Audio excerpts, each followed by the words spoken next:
अस्सलाम वालेकुम students, I hope you are fine. Last topic में आपने डिस्कस किया था मोमेंटम को। आज का टॉपिक है law of conservation of momentum. आप तो कोई से भी ऑब्जेक्ट ले लो, यहाँ पे एक ब्लू कलर का बना हुआ है और एक रेड कलर का। मोमेंटम में दो चीज़ें होती हैं, मास और वेलोसिटी। तो आप एक ऑब्जेक्ट के मास को कह दो m1, दूसरे वाले को m2 और एक की वेलोसिटी को v1 और दूसरे की वेलोसिटी को v2। आप एज्यूम कर लो कि जो रेड वाला बॉल है वो स्टॉप है और जो ब्लू वाला बॉल है वो मूव कर रहा है। ब्लू वाला उसकी बैक साइड से आएगा और उसको आगे टकराएगा।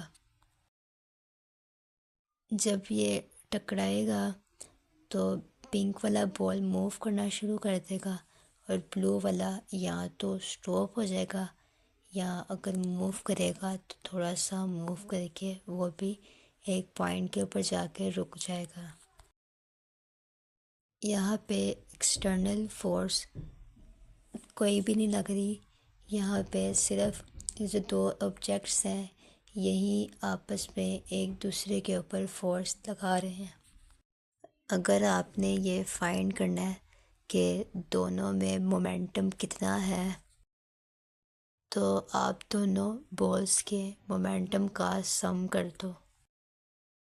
m1 v1 एक बॉल का और दूसरी बॉल का m2 और v2।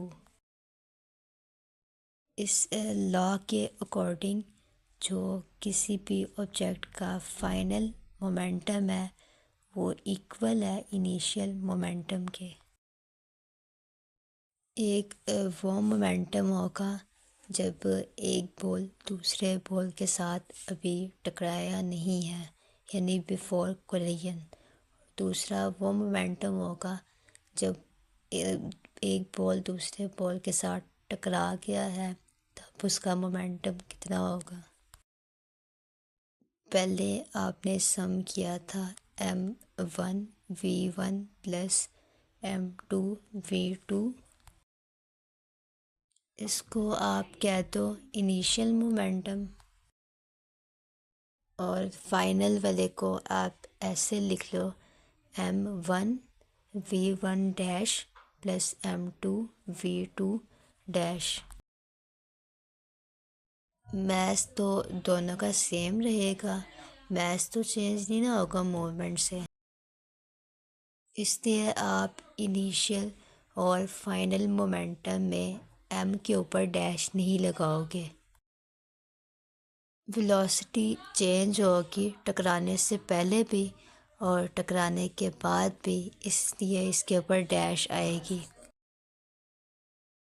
जब भी दोनों बॉल्स आपस में टकराएंगी या कोलाइड करेंगी तो एक का जो मोमेंटम होगा वो जैसे ही दूसरी बॉल के साथ टच होगा वो अपना मोमेंटम उसको ट्रांसफ़र कर देगा।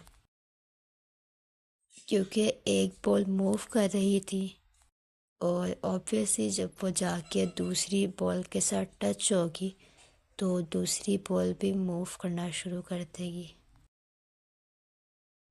जो बॉल जाके टकराएगी वो आहिस्ता आहिस्ता करके उसकी स्पीड पहले कम होगी और एक पॉइंट ऐसा आएगा कि वो स्टॉप कर देगी, वो अपना मोमेंटम नेक्स्ट वाली बॉल को ट्रांसफ़र कर देगी और नेक्स्ट बॉल जो है वो उसी स्पीड से, जिस स्पीड से पहले वाली बॉल मूव कर रही थी वो उसी स्पीड से मूव करना शुरू कर देगी, क्योंकि उसमें उतना ही मोमेंटम जाएगा जितना कि पहले वाली बॉल में होगा।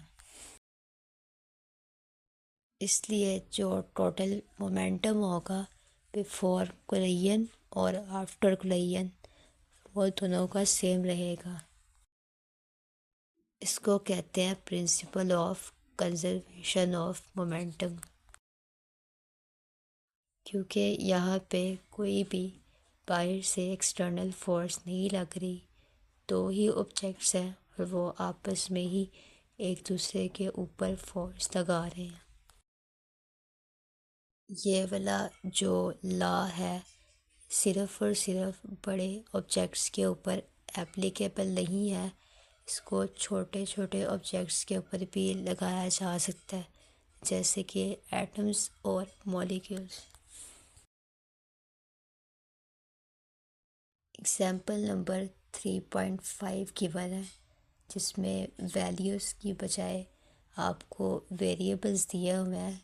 एक M1 है यानी मैस, एक M2 है यानी दूसरे ऑब्जेक्ट का मैस, और आपने यहाँ पे वेलोसिटी फाइंड करनी है उस गन की आफ्टर फायरिंग, यानी आपने बाद वाली वेलोसिटी फाइंड करनी है फायरिंग के बाद वाली। फॉर्मूला वही वाला आपके पास कि total momentum before firing is equal to total momentum after firing. आप इसको ऐसे लिख सकते हो कि M1 V1 plus M2 V2 is equal to zero, क्योंकि उस दूसरी साइड के ऊपर कोई भी वैल्यू मौजूद नहीं है। आपने V2 फाइंड करना है, तो आप M2 और V2 को एक तरफ कर लो। जब आप उसको एक तरफ करोगे तो M1 V1 का साइन चेंज होगा, माइनस में हो जाएगा। M2 और V2 मल्टीप्लाई हो रहे हैं, आप V2 फाइंड करना है। V2 को आप एक ही साइड पे रहने दो, M2 वहाँ पे जाके दूसरी तरफ जाके डिवाइड हो जाएगा।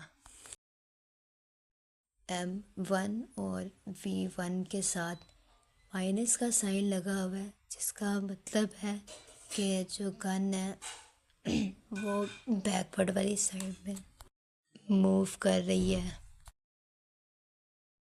यानी गन की जो डायरेक्शन है वो बैकवर्ड की तरफ है। नेक्स्ट है example number 3.6।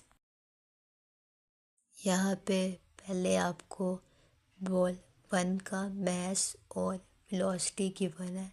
Mess M1 3 kg है और वेलोसिटी V1 5 मीटर पर सेकंड है। दूसरी जो बॉल है उसका मैस M2 वो 2 kg है और आपने वेलोसिटी फाइंड करनी है।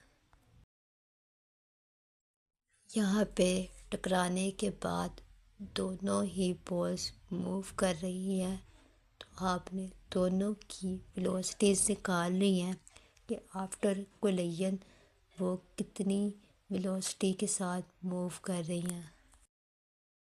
उसी फॉर्मूले से आप पहले टोटल मोमेंटम लिखोगे बिफोर कोलिजन, फिर आप लिखोगे total momentum after collision. Total momentum before collision तो वही रहेगा M1 V1 plus M2 V2। Total momentum after collision पहले था M1 V dash plus M2 V2 dash. यहाँ पे आपने वेलोसिटीज दोनों V बॉल्स की निकालनी है, तो आप वेलोसिटी को कॉमन ले लो। वेलोसिटी को कॉमन लोगे तो अंदर आपके पास दो मैस बचेंगे, एक को कहते हो M1 और दूसरा वाला M। इसमें वैल्यू पुट करें M1 3 kg multiply V1 5, then M2 2 kg और V2 0 is equal to M1 3 kg plus 3M जो सेकंड मैस है 2 kg और V जो है वो आपने फाइंड करना है। इन सबको आप सॉल्व करोगे तो वेलोसिटी आएगी 3 मीटर पर सेकंड।